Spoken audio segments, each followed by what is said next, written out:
and say hello, good afternoon, and welcome to session 26 of Talking Asperger's with Andrew. It's good to see some new people on us today. So welcome Frida and Babs, and it's always good to have Damien back with us. So what we're going to talk about today is I'm going to talk about two of the key skills that many people who have Asperger's possess. And those two skills are expertise and methodical approach. Expertise, that's it kind of says what it means, but in the context of someone with Asperger's, they have very in-depth knowledge about a particular subject. Now, that might be the work that they're doing. It quite often and quite probably also is about something that they're very interested in outside of work, and that might tend to be something like Star Wars or Star Trek, Game of Thrones, Harry Potter, multi role-playing games that they play, something that they're really passionate about, really interested in. They will have an in-depth knowledge. I mean, I like Star Trek and Star Wars, but and there are certain episodes of Star Trek that if I get the opportunity to watch them on my own in the quiet, I can relax. I can feel as though I'm part of what's going on. But I will know who some of the actors are for the bit parts that are only going to be on that show. I know what's going on with the plot. I don't mind if I've seen them episodes before many times. And actually, yesterday was one of those examples. My favorite ever episode of Star Trek is called Darmok. It's where Picard and the Enterprise meet a new alien race. Picard and the alien race captain are taken to the planet that they're both orbiting, and they find a monster on the planet. But the other aliens, they only talk in metaphor. So they would say, for example, if we wanted to convey a romantic gesture or a romantic scene to someone, we might say Romeo and Juliet on the balcony, because we know what that means. But to someone who doesn't know what it means, it's just words. And so Picard had to work out the metaphor of what he was saying. And I thought it was fascinating. It's my favorite episode. But it's that kind of sort of in-depth knowledge that we have of particular subjects. And I used to be a geologist in the construction industry, and I can still remember a lot of details about projects I worked on 30 years ago. I'm pretty sure I could get back up to speed on some of those projects very, very quickly, just by looking through some drawings or an old report, and I would know what was going on, what the issues were, what needed to be addressed. So, and this in a work context is absolutely fantastic for someone to have, because they will have all the knowledge of what's going on the project. They'll have the information to hand. They'll know the data, so they would make a great asset to the team if going to meetings to brief a client, for example, where the boss might say, and we're just going to talk about this, and then the person with Asperger's will be able to say, yes, it was this, these were the salient points, this was the talking points last time, these were the problem areas, and these were the solutions we came up with. And they'll have all that information to hand in their head as knowledge that they just possess, and they will have it intimately. And so that really helps in a team situation where someone has got that ability to be able to retain facts, understand what's going on, and be able to contribute and update people on where they were with projects. So it's a really useful skill to have, is being able to have in-depth knowledge and in-depth expertise about a particular aspect of the work that you're involved in. It might be something that happened 2 or 3 years ago that a client that you'd had with a client's report, or a project with a client, and they'll be able to say, oh yes, we had this problem with that particular thing, and this was the solution we came up with, rather than having to go through the old project files that might be in archive, dig them all out. This person will probably know the information and the facts, so that you could make the best decisions on the projects that you're now working on. So that's one of them in brief. That's one of the areas. And they have a high level of skills, so you can find that they will be adept at learning new skills and understanding how to use software and computer programs and the like. They'll probably understand spreadsheets very well. I love spreadsheets. I find them a fascinating tool for summarizing information, not just numerical information, but just summarizing information into a nice, neat table. You can put a board around it, and you could put shading on the titles, and it's just a nice way of presenting information in a clear, concise way. So they will be able to have these sorts of skills available that they can use, which helps the business, which helps the teams work coherently, and they can deliver decent projects and good work to their clients. So that's one aspect. That's their expertise. The other one is methodical approach, and yes, Barbara, I can understand that. Yeah. Barbara's just said it irritates me when people take too long to get to the point instead of getting directly to the point. I completely agree. I'm not one for small talk and beating around the bush. I like, if you've got something to say, let's say it. Let's find out what it means. Is it a problem? Is it, how do we address the problem? How do we come up with a solution? And then let's go away and delegate that to whomever's been doing that, whether that's you or someone else, and set them off and let them go and attack that project or attack that problem. So I completely agree with what Barbara says there about people taking too long to get to the point. The other one that I said there was the methodical approach. I'm someone who likes his ducks in a row. I like to break things down into steps so that everything makes sense. You know what's being done. You might have quite a lot of tasks to be done, but you would prioritize them, and you know which ones that you were doing first and second and third. And this gives structure to what they're doing, and we're very much people driven by structure. I was diagnosed, for those who don't know, I was diagnosed with Asperger's 7 years ago when I was 51, and I have to have structure and order. And so having a methodical approach, it works with the way my brain works. I like to know where everything is. So in my little environment that I have here in my home office, I've got files on that side by my printer. I've got another stack of files there. I knows what's in them. I've got a chest of drawers down at the side, filing cabinet, and I've got bookshelves where I know exactly what's on those bookshelves, so that I know where to lay my hands on what I want to have at any given time. So it's methodical, is about, and it's about being analytical as well. We tend to be quite analytical people, which again is good for business when you're looking at technical applications or looking at a lot of data, whether it's financial data or numbers. We get involved in that and we can get into it and to understand it. And so we will be able to understand and look for patterns in the numbers that we see. And that can be particularly good in financial fraud investigations or insider trading, where someone will be able to see screens of data and say, that's the issue there. That's the point there. Can you see that and see that? And there's the pattern. And they will be able to pick up these patterns and be able to find the problem or where the where someone is making something that they shouldn't be doing. I used to be a geologist in the construction industry, and I particularly enjoyed doing technical analysis on slope stability calculations for rock and soil slopes. And if you've ever driven down the M74 to England, between Patrick Fleming and Ecclefechan, which is just north of Gretna, I designed several of the soil and rock slopes and embankments in that section, doing numerical analysis of settlement and stability. And I loved it because I could get into the detail of what the parameters, the soil parameters meant, what would happen if I changed the parameters, how that affect the analysis. And so all of this ability to look at numbers and do numeric analysis was very handy for me, very useful for me. But in other contexts, it can be very useful for other businesses, such as looking at your monthly figures and your financial reports, because there'll be trends and patterns and observations to make from those.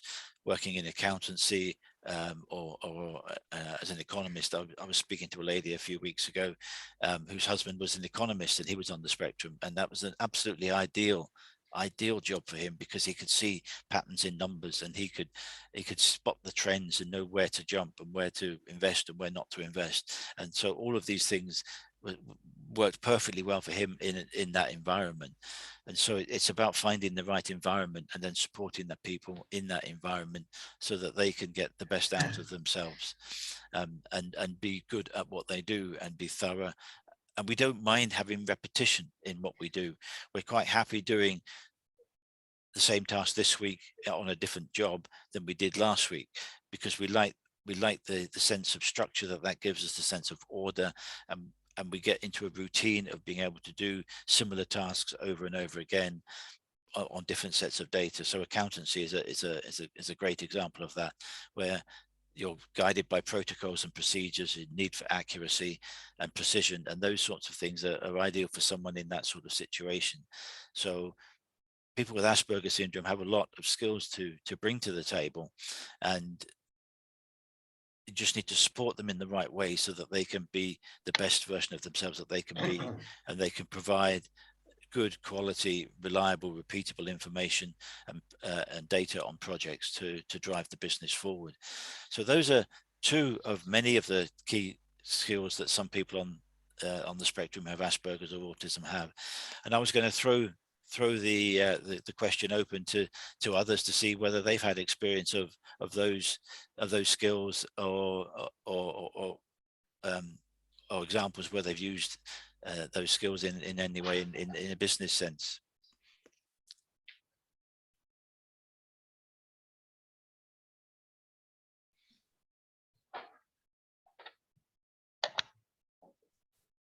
Damien, have you got some examples possibly from your research work that you do? Yeah, well, I guess that, for example, in my project work, it's also an interest of mine anyway. I like to see how things work in a plant. I like right down to the cell level, and I like to understand why things happen, which makes me sometimes a little bit obsessed on the detail. Well, I suppose that maybe that is partly a interest and skill, maybe. I like things to be ordered in a very clear manner, and I think sometimes that's good for communication, especially when you might not be so good at communicating verbally or through chatting. Being able to present things in a very clear manner, using tables, drawings, bullet points. It can be. I think that's probably can be useful for, especially for directors who want a clear idea of what's going on and what they want to get to the point as well, because maybe they don't have the time to spend a lot of time looking around the subject. They want the conclusion. So I suppose one of my skills could be clarity of presenting data in a written form. If I have to present something in a verbal form, I will always first produce a written form and present it using that rather than chat, which I find is a lot easier to follow a clear guideline. But I think that may be a positive point for companies, for people who can do that. You can get to the point and be very clear. Yeah, I agree. That's as you said there, directors don't need to know all the detail of all the screeds of information that you've got. They want to know, what are the 3 or 4 key issues? What are we going to do about them? How long is it going to take us to fix that? So they want summary information, boom, boom, boom, bullet point, problem, solution, and how we go about it. So I completely agree with what you say there, Damien, that being able to present information in a clear and concise way is a very useful skill to have. I'm just looking at the chat there. Barbara's said a comment there that she has excellent memory as well. Yeah, I would agree. I as I said, I can recall details of jobs I worked on 30 years ago.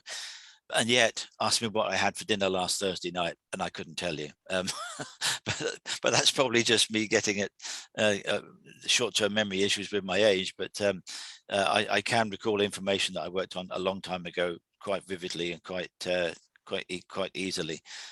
Yeah, so if someone gave me a job that I used to work on, I'd be able to say, yeah, these were the interesting points about that. Yeah, yeah. Yeah, I'd agree. I hate people talking about things, going over things again and again, especially if you have a meeting and then people start talking about the same subject again. Yeah, I find that very annoying. yeah, and I think that's down to the chairman, the person who's running the meeting. They need to, it is a skill to be able to run a meeting coherently and constructively, rather than one of my pet hates was people talking over each other, and in meetings there were 2 or 3 different conversations going on. No, you're in a meeting, but to discuss this all together, let's have one discussion. We all can get the opportunity to speak. No one's trying to crowd anyone out, but let's not have 2 or 3 different people at different parts of the table having different separate discussions. That used to annoy the dickens out of me. It really did, because there was no need for it. If someone's got a point that needs to be discussed, let's discuss it. Let's all be in on the story and understand what the issue was, what we need to do to address that.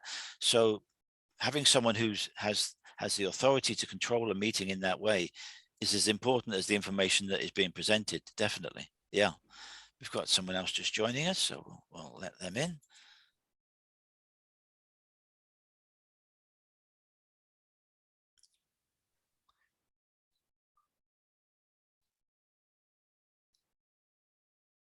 I think Martin's just joined us. I don't know if you can hear me, Martin.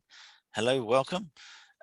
Just in case you're not aware, I am recording this session so that I can put it on my YouTube channel for others to view later on, should they have missed the live recording. So if you're okay with that, Martin, we're happy to progress.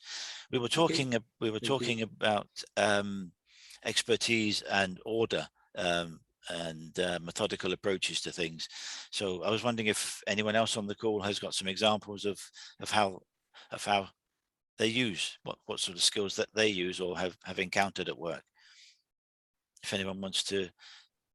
Yeah, Barbara's again just said, similar to what I've just said, is people starting small talk or jokes that are not pertinent to the meeting. Yes, exactly. I think that's another a good point raised there, is that, you know, you're in a meeting to discuss something that is going on, that everyone who's in the room needs to be in the room, otherwise they shouldn't be there.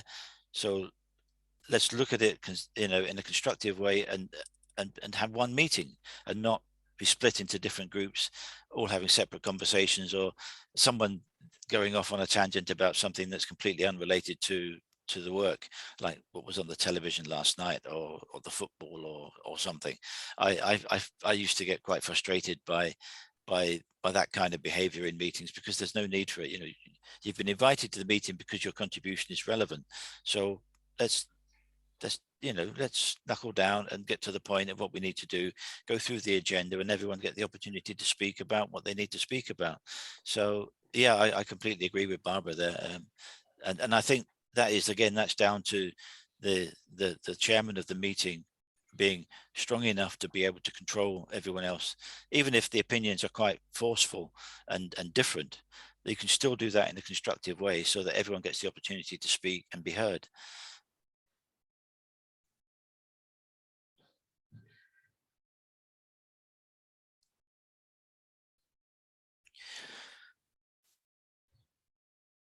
So other meetings, seem to have got onto the topic of meetings, but I'm quite happy to talk about meetings. Other things about meetings is people with Asperger syndrome tend to be very visual people, and so we tend to like seeing information in visually. What I mean by that is to see images like drawings or short videos. So that they can understand what is going on. So rather than having long screeds of text, they would like it, as Damien said earlier, they like it to be short text, bullet points. If there's an information that can be presented in a drawing, or maybe even just a short 2 or 3 minute video, you know, and rather than having a long video that's half an hour or an hour long that someone's probably not going to really want to watch, break that down into 2 or 3 short 2 or 3 minute videos, because that way it encourages the person making the videos to be concise about what they're saying, but it then gets the points across, so that you're getting the key points across rather than getting the irrelevant detail that's not necessary, so that everyone knows what the key points are. And that's really important. So people on the spectrum can be very visual, and they like to see that. One of the other things about that is websites. People's websites, one of the things, I've recently updated my website, and we've actually prepared it so that it is short amounts of text, images, bullet points, short text, rather than a lot of huge, great screeds of information that no one's going to read, and it's not broken up with any imagery. Someone on the spectrum would get really agitated about having to scroll through loads and loads of information, trying to find the information they need, rather than have bullet points, links to other sections of the website. You know, if you want to know more about this topic, click here, and you get to it, and you've got a paragraph and an image or a short video. And Barbara's just mentioning, commenting on about that. Websites are often messy and too difficult to get to the information you need. Yes, I completely agree, Barbara. I've seen a lot of websites, and it is just lots and lots and lots of information that might be relevant, but there's too much of it, and it's just going on and on and on, rather than being concise and getting to the point quickly, because people just don't, these days our attention spans are so short that we're not going to want to read through lots and lots and lots of information, of bulks and big chunks of text. We want to know, what are the 2 or 3 key points? Bang, bang, bang. Let's have them. Is there an image? Is there a link to a video, or a link to another section of the website that gives that in more detail? Which again, when that's done in more detail, is short, concise image or video and a few bullet points, rather than great screeds of information. Yeah, I completely agree. And people on the spectrum do tend to like information broken down into short, manageable pieces. We can, if we have lots of information to assimilate and assess, we can get overwhelmed quite readily with too much information, too much data, because we're actually processing it probably in a way that neurotypical people aren't. And we would take on too much information would cause us to be overloaded, and that gets us to be agitated and uncomfortable, and we lose our focus. And one of the things about people on the spectrum is a lot of them have great focus because they're not interested in the idle chit chat. They want to get on and do their work, and so they block out what else is going on around them and concentrate on what they're doing.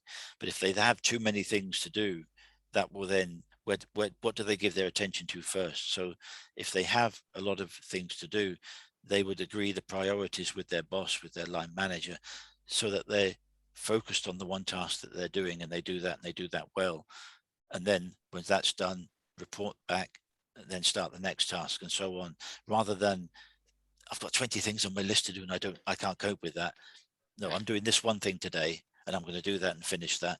And then when I finish that, I'll do the next thing on my list. So it's good training. It's a good training way of helping your employers and those working with you understand how you work, so that they can help you work efficiently as well. So it's not just about the person who has Asperger's or autism in work, it's how they relate to the other teams and the team members, so that everyone works at their best. And for someone on the spectrum, that might mean working in a different way to the other people. But if you achieve the same results, then what's the problem with that? But it's having others around you understand that you might not need to talk about what you're doing for most of the day, because you're actually doing it. And if they need to converse with you, they will. But at the end of the day, they've got more done, and they've done that well. And then they might say, well, I finished that now. I want to go through it with you. When would be convenient? And we can have a little chat. And then they will have, having worked on it for the day, they will then know what are the key points that they need to discuss with the other members of the team. So these are all good management techniques to make the teamwork better, so that you're not just a group of individuals doing separate things, but you become a coherent body working together as a team for the benefit of the business. And that's a very important part of managing people with Asperger's and autism in the workplace. It's finding out what works for them and allowing them to work in that way, support them in that way, and then they will be productive. And then it's how you manage that interface with the other members of the teams, so that everyone brings everything together coherently in one point, which is what the manager's job is, to make sure that all the pieces work well together, and that can be assimilated together for the benefit of the project and the team and the company. So it's really important how you set things up with someone who has autism or Asperger's, so that you're helping them work well. Just have a quick sip. Yeah. I might have a question. To manage these people, there is a certain kind of arrogance, I would even say, a certain kind of, how would I say, non-willingness or non-coping to the point everybody needs to go. How do you do that? They just block, actually. Nope. I think what you asked there, Martin, is what happens when you get too much happening at once, and what do you do about that? If you're on this, It might be a lot, because it's we're in the company here, we're a startup. We need to do a lot of people, and I see having issues coping this. Yeah, And yeah, it's I have it too. It's like I said, always say it's one point that um, but there is a resilience to that not to do it. yes. I think the key there is to have good communication with your line manager, your boss, because rather than I'm the boss. oh, And you're the he's boss. Okay. the other side, the other way around. No, that's good. I try to be an open and a flat structure. I try to be, everybody has his own responsibilities. I try to do, you are in control, you are capable, and you are responsible. Three aspects of how do I cope with these people. And I let them the freedom, but it comes quite a lot, and it's in IT work, so it's you have a lot of Asperger's mixed Yes. Yeah. I with yeah. yeah. No, go ahead. No, I'm encouraged by what you say actually, and I think one of the ways that I would tackle that is I would make sure that for all the members of the team that you have, I would give clear, concise written instructions as to what you want them to do. I would Yeah. not overburden them with here's the 10 things we've got to do by the end of the month. I would say these are the 1 or 2 things that we need to do this week. So let's go through More what focused approach. more focused approach, because people with Asperger's and autism tend to be very focused. And so if they're given one thing to do, that's what they will do. They will absolutely apply themselves to Yeah, doing that thing. and the resilience to get out of that focus. Yeah, yeah, we are very resilient, Get lost there. and we can take a bit of a on a separate topic. I was quite badly bullied and abused, particularly when I was at college, and I could so easily have given up, but I wasn't going to give my abusers the satisfaction of knowing that they caused me to leave. So yeah, I understand that, and we can be very resilient, but we need to be given the responsibility of what we're doing. So I would set out the tasks to the team members, 1 or 2 tasks at a time, so that they know what they're doing. You give Structured breakdown. break it down into smaller chunks rather than having too much in it as a big picture. Break it down into smaller chunks, give them the instructions for that, let them know what you want, give them the opportunity to ask you questions. It's really important that when you're briefing someone who has Asperger's syndrome or autism, that you don't just bombard them with, I want you to do all of this. You need to break it, get one blur, you just and get, they yeah, panic. one big blur. He's got this thing that he's prepared and he blurts it all out. It's really important that you break it down into small manageable pieces, and you then give the person with Asperger's the opportunity to ask questions. That's where something quite interesting might happen. You say, okay, have you got any questions about that? And the person with Asperger's might sit there and would appear to be doing nothing. Silence. And they might sit there in silence. What is really important is they are not ignoring you. They are processing all of the things that you've just said in a way that the neurotypical person might probably not comprehend. And I don't mean that in a bad way. I mean that in the way that they're being very analytical, very processing of what you've just said. And then they will then ask their questions. So when you've given someone a brief and you said, do you have any questions? Just be prepared for silence. There might be a minute. It might be 2 minutes. And don't sit there and drum your fingers on the desk and start looking at your watch. Just accept that that person is actually processing what you've just said, and then we'll come up with a question. And the really interesting point is they will probably ask a question that you might not have been asked before. It might be something quite left field, but be prepared for it. So that's how I would tackle that, is breaking tasks down into small manageable chunks that someone could then take ownership of and deal with for half a day or whatever how long you think it's going to take. And then you then get feedback on that by the end of the day or when that task is complete, so that you know that they have gone about it in the way that you thought, and you've got an answer that you were expecting or hoping. And Mhm. that way you're building up a relationship with that person, you're building up trust, you're building up responsibility from them. They've taken ownership of something, they've done it well, and they've reported it back to you. That means that you can give them the next piece of work knowing that the first piece of work was done well, and you're starting to build that relationship. And it is really, really important that is a two-way relationship. It's not just I'm the boss, I'm in charge. No, Dishing, you have to be on an equal footing, because the person with Asperger's might actually know more about the topic than you will, and so they might get into the detail. I myself was one. Yes. Yeah. Was one. And pretty extreme case, technology nut, geek, and that was my my world.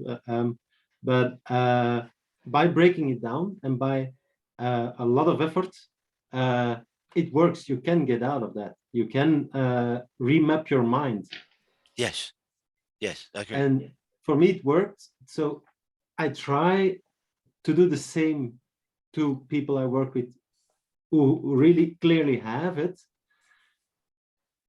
But it's, yeah, sometimes it's a mix of getting control of your nerves and because you need to achieve also deadlines and stuff, and we need there. So, and that's the fight a bit, a balance between that. Okay, I'm gonna break it down. We're gonna take the time and go through it. So for me, what I didn't do at the time was prepare my work. Mm-hmm. Now I prepare my work. Yeah, yeah. And this is stuff that helps. So I try to do it, but it's in enforcement, and they feel it a bit sometimes like an enforcement, like daddy saying, ticking on the fingers, saying, "Now you're gonna do this." And that's the resilience also a bit, I am afraid. Okay. Well, I think it sounds like you're doing it in the right way. You're breaking things down into manageable pieces. And I think as Barbara said, yeah, you can have difficulty procrastinating if your targets are too far off. I agree with that. You need to have something that is manageable and achievable in the time frame that is understandable and be able to be grasped and understood. If you've got a project that's 2 months, then you need to break individual aspects of that down so that you know what target needs to be met for this week, what target needs to be met for next week, rather than